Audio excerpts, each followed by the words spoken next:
में 5 कोटि लोगों को हम मेंबर बनाने वाले हैं और 50 कोटि से ज्यादा भारतीय नागरिकों का सहयोग और समर्थन लेने वाले हैं।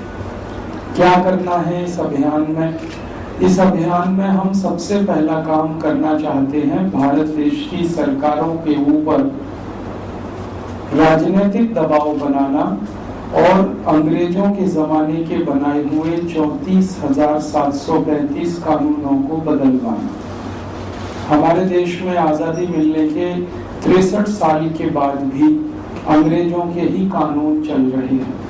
उदाहरण के लिए इंडियन पुलिस एक्ट अंग्रेजों के समय का है, इंडियन सिविल सर्विसेज एक्ट अंग्रेजों के समय का है, लैंड एक्विजिशन एक्ट अंग्रेजों के जमाने का है, इंडियन पीनल कोड अंग्रेजों के जमाने का है, क्रिमिनल प्रोसीजर कोड अंग्रेजों के समय का है, सिविल प्रोसीजर कोड अंग्रेजों के समय का है, इंडियन एविडेंस एक्ट अंग्रेजों ने बनाया हुआ कानून है, इंडियन फॉरेस्ट एक्ट अंग्रेजों का बनाया हुआ। ऐसे करीब 34,735 कानून अंग्रेजों ने जो बनाए थे भारत पर गुलामी लादने के लिए, वो सभी कानून अभी भी चल रहे हैं।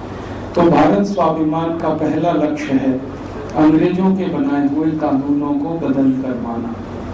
दूसरा लक्ष्य है भारत की अर्थव्यवस्था और राजनीति से भ्रष्टाचार को समाप्त करना।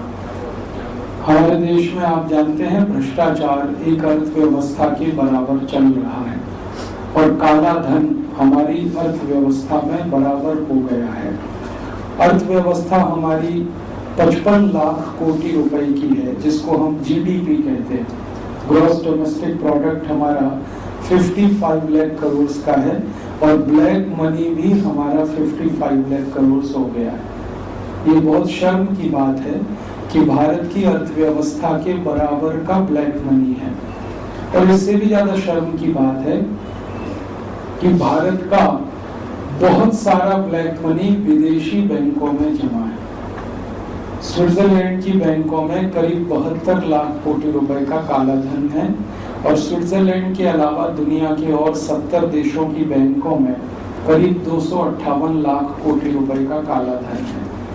देश के अंदर 55 लाख कोटि का काला धन, देश के बाहर विदेशी बैंकों में 258 लाख कोटि का काला धन। हम इस पूरे काले धन को सफेद धन बनाना चाहते हैं और देश की अर्थव्यवस्था में इस धन का उपयोग करना चाहते हैं। इसके लिए टैक्स कानूनों में हम बदलाव करने के लिए तैयारी कर रहे हैं और सबसे पहले इंडियन इनकम टैक्स को बदलना और इसके अलावा जो सेंट्रल एक्साइज ड्यूटी है, सेल्स टैक्स के कानून है, अदर जो टैक्सेस हैं, डायरेक्ट टैक्सेस हैं, उनमें बदल करना चाहते हैं ताकि ये ब्लैक मनी व्हाइट मनी बने और देश के उपयोग में आए। तीसरा काम हम करना चाहते हैं भारत के शेतकरी नागरिकों के लिए हम ऑर्गेनिक फार्मिंग, सावयव कृषि, गड़बड़ करता है।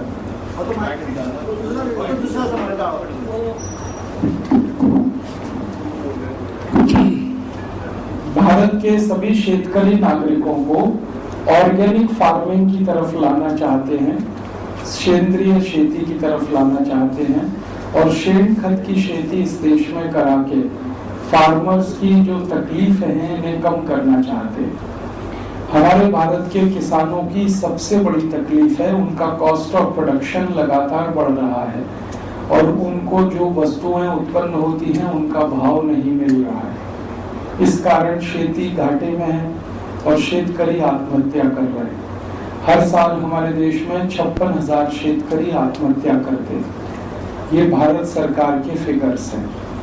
हम चाहते हैं कि किसी शेतकरी को आत्महत्या ना करनी पड़े, इसके लिए वो अपने खेती में पूरे तरीके से शेण खत का वापर करें। तो शेण खत बनाने का तरीका और शेण खत का उपयोग करने का तरीका हम गांव-गांव सिखाते हैं और हमारे 2,40,000 योग शिक्षक गांव-गांव जाकर योग प्राणायाम के साथ साथ खेती करना सिखा है और अभी तक हमें थोड़ी सफलता इसमें मिली है। करीब 20 लाख एकड़ खेती भारत में ऑर्गेनिक तरीके से हो रही है और इस खेती में कॉस्ट ऑफ प्रोडक्शन 90% कम हो गया है। यूरिया डीएपी नहीं डालना पड़ता, सुपर फॉस्फेट नहीं डालना पड़ता, केमिकल पेस्टिसाइड स्प्रे नहीं करने पड़ते, इंसेक्टिसाइड स्प्रे नहीं करने पड़ते, तो बहुत सारा प्रोडक्शन का खर्च बच गया। और आपका हमें खुशी है इस बात की कि जो शेतकरी ये खेती कर रहे हैं उनकी इनकम बढ़ रही है। एक तो खर्चा घट रहा है, आमदनी बढ़ रही है। अब हम भारत के आम आदमी से लेकर सभी लोगों को सेंद्रीय खाद से पैदा किया हुआ गेहूं, सेंद्रीय खाद से पैदा किया हुआ धान, चावल, सब्जियां, दाल आदि उपलब्ध करा रहे हैं। और इसके लिए अगले 1 वर्ष में भारत देश में 1000 स्टोर्स हम शुरू करने जा रहे हैं पूरे देश में, जिसमें शेण खाद का गेहूं मिलेगा, शेण खाद का धान, चावल, शेण खाद की गुड़ मिलेगी, शेण खाद की काकड़ी मिलेगी, शेण खाद की सब्जियां मिलेगी, सब कुछ ऑर्गेनिक मिलेगा।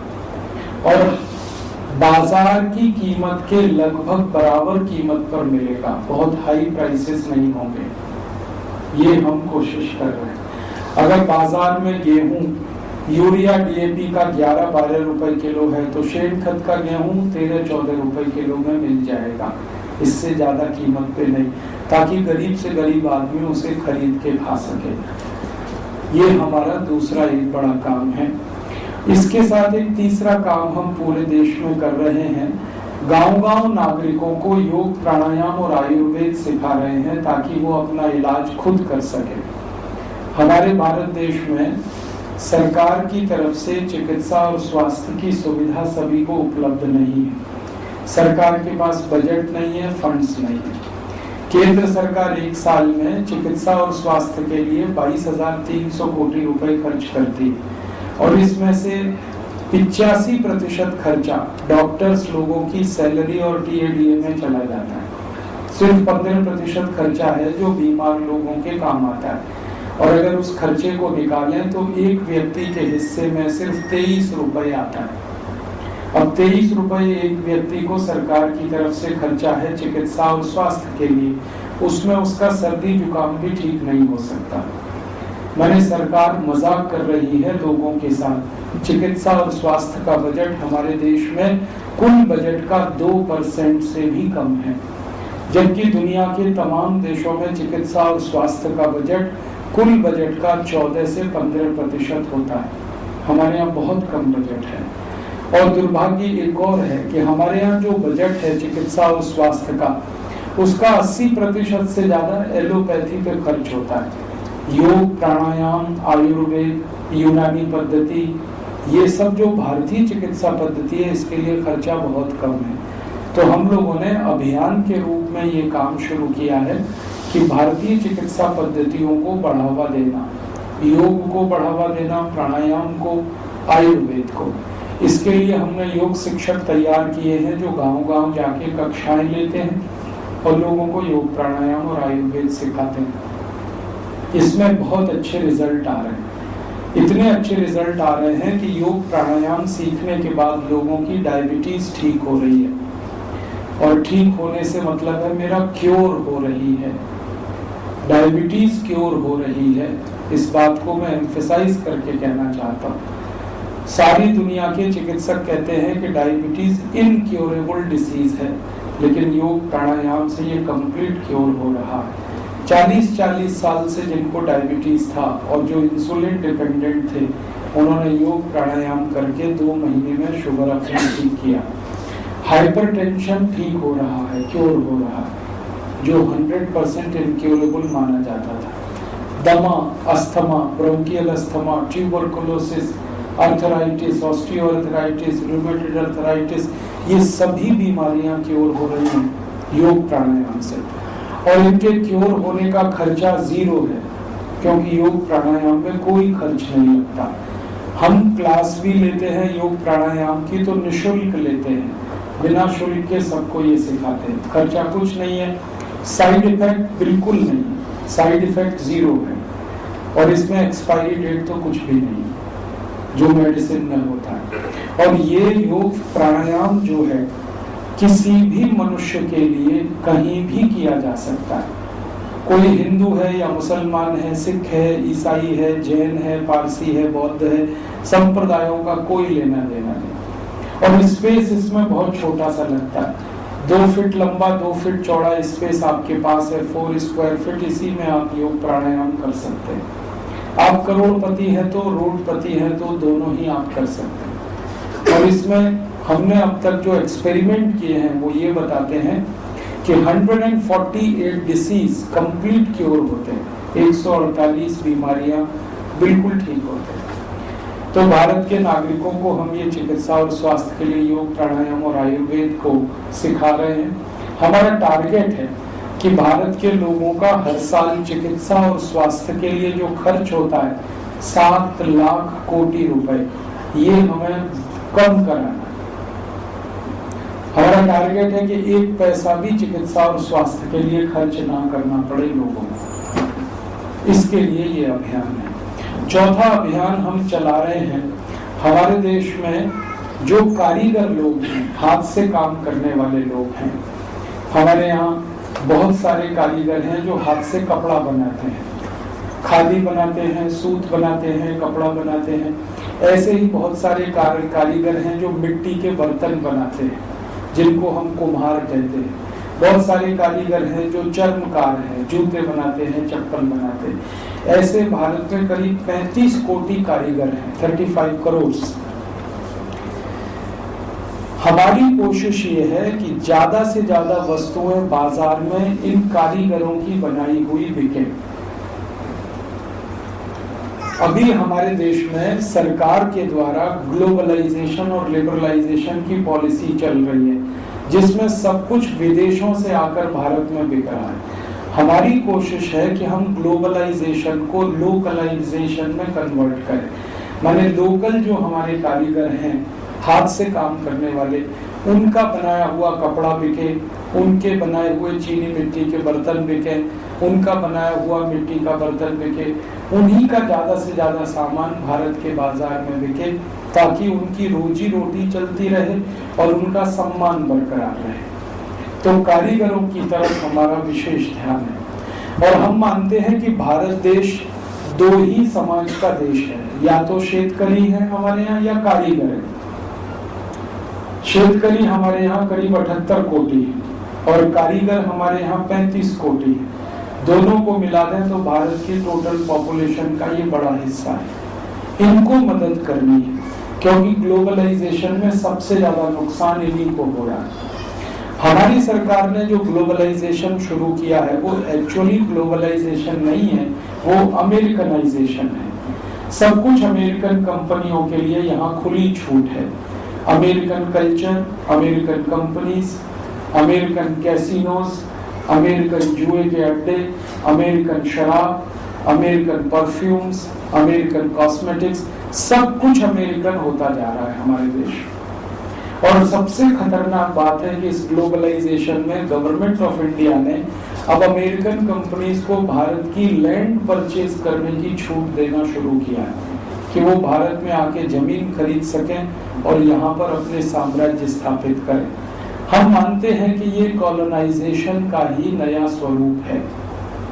ये ग्लोबलाइजेशन नहीं है, ये रीकॉलोनाइजेशन है। पहले ये कॉलोनाइजेशन हुआ था ब्रिटिशर्स के द्वारा, इस बार ये होने की तैयारी चल रही है अमेरिकन के द्वारा। तो इस कॉलोनाइजेशन की प्रोसेस को तोड़ना है, इस ग्लोबलाइजेशन के प्रोसेस को रोकना है, और इसको रोकने की ताकत और तोड़ने की ताकत भारत के कारीगरों में है, भारत के किसानों में।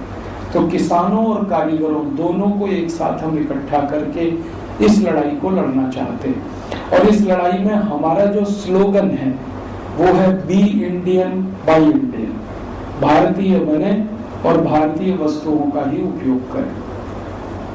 हमारी सरकार का नारा है बी अमेरिकन बाय अमेरिकन।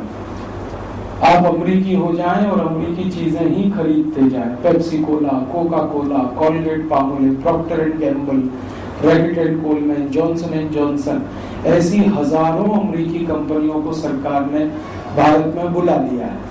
अब वो छोटी छोटी चीजों से लेके बड़ी बड़ी चीजें बेच रही हैं। आलू का चिप्स अमेरिकन कंपनियां बेच रही हैं। आलू 10 रुपए किलो मिलता है उनको भारत से, और चिप्स 480 रुपए किलो वो बेचते हैं। टमाटो सॉस अमेरिकन कंपनी बेच रही है, टमाटर 5-6 रुपए किलो मिलता है, टमाटो सॉस 200 रुपए किलो वो बेचते हैं। पानी हमारे देश में जो आसानी से सबको मिल जाता था, उस पानी को अमेरिकन कंपनियों ने 15 रुपए लीटर कर दिया है, जो दूध से भी ज्यादा महंगा है। हमारे देश में हजारों बच्चों को दूध नहीं मिल पाता पीने के लिए, अमेरिकन कंपनीज भारत में लाखों लीटर दूध बर्बाद करके चॉकलेट बनाते हैं और उस चॉकलेट को 1500 रुपए किलो बिकवाते हैं। अब हम इसके खिलाफ खड़े हैं और हमें इसका पूरी ताकत से जवाब देना है।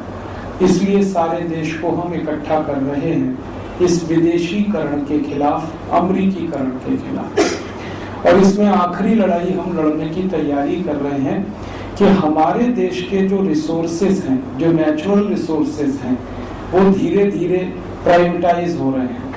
हमारी माइंस हैं, उनको प्राइवेटाइज किया जा रहा है। हमारे तालाब और सरोवर हैं, पानी की व्यवस्था है, उसका प्राइवेटाइजेशन हो रहा है। हमारे जंगलों का प्राइवेटाइजेशन शुरू हो रहा है। इसके खिलाफ हम बड़ी लड़ाई की तैयारी कर रहे हैं, क्योंकि देश की संपत्ति निजी हाथों में जाना ये सबसे खतरनाक बात होती है किसी भी देश के लिए। दुनिया में जो हाईली ग्लोबलाइज्ड कंट्री हैं, उनके यहाँ भी नेचुरल रिसोर्सेज निजी संपत्ति नहीं होते। इवन अमेरिका में नहीं है, यूरोप के देशों में नहीं, और हमारे यहाँ उल्टी दिशा में ये जा रहे हैं। चूंकि ये सारे रिसोर्सेज निजी हाथों में जा रहे हैं, इसलिए इनका अंधाधुंध दोहन हो रहा है, शोषण हो रहा है, और संपत्ति देश के बाहर कौड़ी के भाव में बेची जा रही है। हम हमारे नेचुरल रिसोर्सेज को बर्बाद करके यहाँ से जो कुछ भी विदेश में भेज रहे हैं, वो सब कौड़ी के भाव बिक रहा है, क्योंकि रुपए की कीमत बहुत कम है, डॉलर की कीमत बहुत ज्यादा है। मैं आपको एक पुरानी जानकारी दूं, जब हम आजाद हुए थे तो हम आयरन ओर एक्सपोर्ट करते थे, 7 रुपए किलो उसकी कीमत होती थी। अब आजादी के 63 साल के बाद सेम आयरन ओर हम एक्सपोर्ट करते हैं, उसकी कीमत 25 पैसे किलो होती है। हम लुटा रहे हैं अपनी संपत्ति विदेशियों को, और ये संपत्ति जो लूटी जा रही है ये वापस नहीं आने वाली है। एक बार ये संपत्ति खत्म हुई तो ये हमेशा के लिए खत्म होने वाली है। कुछ संपत्ति तो ऐसी है जो रिन्यूएबल है, जिसको हम फिर बना सकते हैं, लेकिन कुछ संपत्ति है जो नॉन रिन्यूएबल है, जिसको दोबारा नहीं बनाया जा सकता। तो सारे देश में इसकी हम जन जागृति खड़ी कर रहे हैं, संगठन बना रहे हैं, और अगले 4 सालों में हमारे संगठन में 5 कोटि डायरेक्ट मेंबर होंगे, 50 कोटि लोग हमारे इनडायरेक्ट सपोर्टर होंगे। उनकी मदद से सरकारों पर दबाव डालना है, कानून बदल करना है, नीतियां बदल करनी है, नियम बदल करने हैं। और अगर सरकारें नहीं कर पाई, हमारे हिसाब से कानून नहीं बदले, नीतियां नहीं बदली, तो जरूरत पड़ने पर हम भी पार्लियामेंट में हस्तक्षेप करेंगे, विधानसभाओं में हस्तक्षेप करेंगे, और नई सरकारें बनाएंगे और नए लोगों को इस देश की राजनीति में लाएंगे। ये हमारा संकल्प है। या तो सरकारें अगले 4 सालों में देश में नीतियों को बदलें, ग्लोबलाइजेशन को रोकें, रिकॉलोनाइजेशन को रोकें, हमारे संपत्ति को बर्बाद होने से बचाएं, हमारे कारीगर, हमारे किसानों को ठीक तरह से रखने की भी नीतियां बनाएं, अंग्रेजों के कानून बदल दें। और अगर ये सब इन्होंने नहीं किया तो हमारा संकल्प है कि 2014 का जब चुनाव होगा पूरे देश में, तो सारे देश में से हम अधिक से अधिक सांसदों को चुनकर लाएंगे लोकसभा के लिए, और जरूरत पड़ने पर विधानसभाओं के लिए, और एक नई व्यवस्था वाला भारत हम बनाएंगे। इस संकल्प के साथ हम आगे बढ़ रहे हैं। उम्मीद है कि हम इसमें सफल होंगे, क्योंकि पिछले 1 साल में हमें बहुत सफलता मिली है। हमारा जो संगठन है भारत स्वाभिमान, इसका ग्रोथ रेट पिछले 1 साल का अगर हम निकालें तो बड़ी से बड़ी मल्टीनेशनल कंपनी से 1000 टाइम्स ज्यादा है। माने लोगों का सपोर्ट हमें मिल रहा है, लोग हमारे साथ जुड़ रहे हैं और लोग हमें मदद भी कर रहे हैं। ये पूरा अभियान लोगों की मदद से चल रहा है। ये पूरा अभियान आगे भी लोगों की मदद से ही चलने वाला है। अगले 1 से 4 मई गोवा में इस अभियान का एक विशेष चरण शुरू हो रहा है। परम पूजनीय स्वामी रामदेव जी 4 दिन के लिए गोवा आ रहे हैं। 1 मई से 4 मई उनका यहाँ शिविर आयोजित हो रहा है, जिसमें हजारों लोग भाग लेंगे जो भारत स्वाभिमान के मेंबर बन चुके हैं। और हमारे भारत देश में हर जिले में अगले 2 सालों तक शिविर करने की योजना है। उस योजना का शुभारंभ गोवा से हो रहा है। पहला जो हम शिविर कर रहे हैं पूरे देश में जिले स्तर का, वो गोवा से शुरू हो रहा है और आने वाले 2 साल तक ये शिविर 380 जिलों में चलते रहेंगे। इनमें हम मेंबरशिप करेंगे, अभियान की ताकत बढ़ाएंगे और लोगों को अपने योग शिक्षण के साथ जोड़ेंगे। इतना मुझे कहना था। अब आपके प्रश्न होंगे तो उनका उत्तर देने की कोशिश करूँगा। फॉर्मल पार्टी कब लॉन्च हो जाएगी? बहुत जल्दी हो जाएगी, बहुत जल्दी हो जाएगी। थोड़े दिन में आपको जानकारी मिल जाएगी। राजनीतिक लड़ाई लड़नी है, ये घोषणा हमने कर दी है। पार्टी का नाम भी स्पष्ट है, भारत स्वाभिमान। रजिस्ट्रेशन वगैरह की कुछ फॉर्मेलिटीज हैं, वो पूरी होते ही आपको जानकारी हो जाएगी। हाँ, अंग्रेजों ने जब भारत देश को अटैक किया था या भारत में एंट्री की थी, उस समय भी उन्होंने ग्लोबलाइजेशन का ही नारा दिया था और उनका नारा था फ्री ट्रेड। और उनका फ्री ट्रेड का मतलब था कि जो ब्रिटिश गुड्स हैं वो भारत में टैक्स फ्री हों और इंडियन गुड्स पर ज्यादा से ज्यादा टैक्स लगे। Same is the process of globalization. Bharat सरकार ने 91 से ये जो प्रोसेस शुरू किया है, इसमें विदेशों से आने वाली वस्तुओं को टैक्स कम से कम किया है और देश के अंदर बनने वाली वस्तुओं पर इनडायरेक्ट टैक्सेस ज्यादा से ज्यादा लगाए। परिणाम यह है कि भारतीय वस्तुएं महंगी हैं, विदेशी वस्तुएं सस्ती। तो हम इसको रिवर्स करना चाहते हैं और वो रिवर्स कैसे करेंगे? टैक्स सिस्टम को चेंज करके। हम चाहते हैं कि भारत में बनने वाली वस्तुओं को मिनिमम टैक्स होगा और विदेशों से आने वाली वस्तुओं को मैक्सिमम टैक्स होगा। वो करके हम इस ग्लोबलाइजेशन को रिवर्स करेंगे। हमारे भारत में सादा पीने का पानी बिल्कुल फ्री मिलेगा।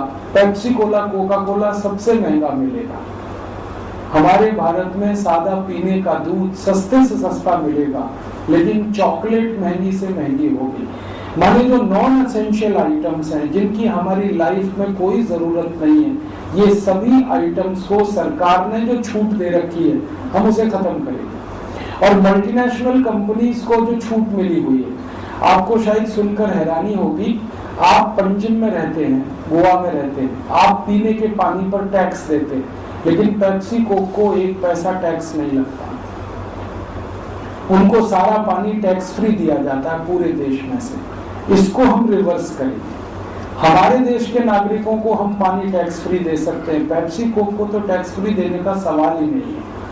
और इसके लिए हम लड़ना चाहते हैं भारत से लेकर ग्लोबल लेवल तक। और हमारी लड़ाई होगी WTO में, वर्ल्ड ट्रेड ऑर्गेनाइजेशन, क्योंकि WTO एक लीगल एंटिटी बन चुका है इस समय और ये सारा ग्लोबलाइजेशन WTO के थ्रू हो रहा है। हम WTO के पैरेलल एक WTO बनाने वाले हैं। दुनिया के 70-80 जो गरीब देश हैं, जिनको G77 कहा जाता है, उनको पैरेलल खड़ा करना चाहते हैं और उनका अलग से WTO बनाना चाहते हैं। और हमारा जो WTO होगा उस पर अमेरिकन, यूरोपियन कंट्रोल नहीं होगा। हमारे WTO में गल्फ देश भी हो सकते हैं, अफ्रीकन कंट्रीज हो सकते हैं, लैटिन अमेरिकन देश होंगे, south east Asia, west Asia के देश होंगे। और हम जो ग्लोबलाइजेशन की बात कर रहे हैं वो ये कि जिसके पास जो चीज सरप्लस में है वो एक दूसरे के साथ उसे शेयर करे। हमारा ग्लोबलाइजेशन ये है। अमेरिका और यूरोप का जो ग्लोबलाइजेशन है वो ये है कि उनके पास जो सरप्लस में है वही सबको दें, हमारे पास जो सरप्लस है वो उसे नहीं लेंगे। जैसे हमारे पास लेबर सरप्लस है तो अमेरिका और यूरोप अपना दरवाजा हमारे लेबर फोर्स के लिए खोलने को तैयार नहीं। उनके पास कैपिटल सरप्लस है, वो अपने कैपिटल को यहाँ घुसाना चाहते हैं। हम इसको रिवर्स करेंगे। अगर हमारे पास लेबर सरप्लस है, किसी देश के पास नेचुरल रिसोर्सेज सरप्लस में है, किसी देश के पास कैपिटल सरप्लस में है, सब एक दूसरे के साथ शेयरिंग करेंगे, वो हमारा ग्लोबलाइजेशन का कॉन्सेप्ट है। हम अमेरिकनाइजेशन का विरोध करते हैं, ग्लोबलाइजेशन का। हम यूरोपियनाइजेशन का विरोध करते हैं, ग्लोबलाइजेशन का। तो हमारे ग्लोबलाइजेशन में अफ्रीका सेंट्रिक पॉलिसी होगी, हमारे ग्लोबलाइजेशन में लैटिन अमेरिका सेंट्रिक पॉलिसी होगी। अभी जो सरकार कर रही है उसमें सब कुछ अमेरिकन सेंट्रिक है, एग्जैक्टली अमेरिकन ओरिएंटेड भी है। हमारे प्राइम मिनिस्टर रोज जो स्टेटमेंट करते हैं और पार्लियामेंट में जो पॉलिसीज बन रही हैं, हर समय अमेरिका को खुश करना, हर समय अमेरिका को खुश करना। हर दिन एक कानून बनाती है सरकार अमेरिका को खुश करने के लिए। अभी एक थोड़े दिन पहले कानून बनाने के लिए न्यूक्लियर लायबिलिटी बिल, वो अमेरिकन कंपनीज को खुश करने के लिए सरकार वो कानून बनाना चाहती है। तो हम ये बदलना चाहते हैं। हम मानते हैं कि सारी दुनिया में 200 देश हैं, अमेरिका एक देश है। सब कुछ अमेरिका देखकर हम नहीं कर सकते, और अमेरिका जैसे देशों से तो दूरी ही रखनी चाहिए हमको, क्योंकि मेरा मानना है कि जो खतरनाक जहरीले सांप होते हैं ना, उनके पास नहीं जाया जाता। आपके जंगल में किंग कोबरा होता है, उसको पकड़ के घर में नहीं लाया जाता, या किंग कोबरा के पास जाके नहीं बैठा जाता। अमेरिका वैसा ही देश है, किसी देश का सम्मान नहीं करता, किसी देश की इज्जत नहीं करता, हर देश को अपने वेस्टेड इंटरेस्ट के हिसाब से तौलने वाला है। तो हम अमेरिकनाइजेशन को रिवर्स करना चाहते हैं और उसको हम लोकलाइजेशन में बदलना चाहते हैं।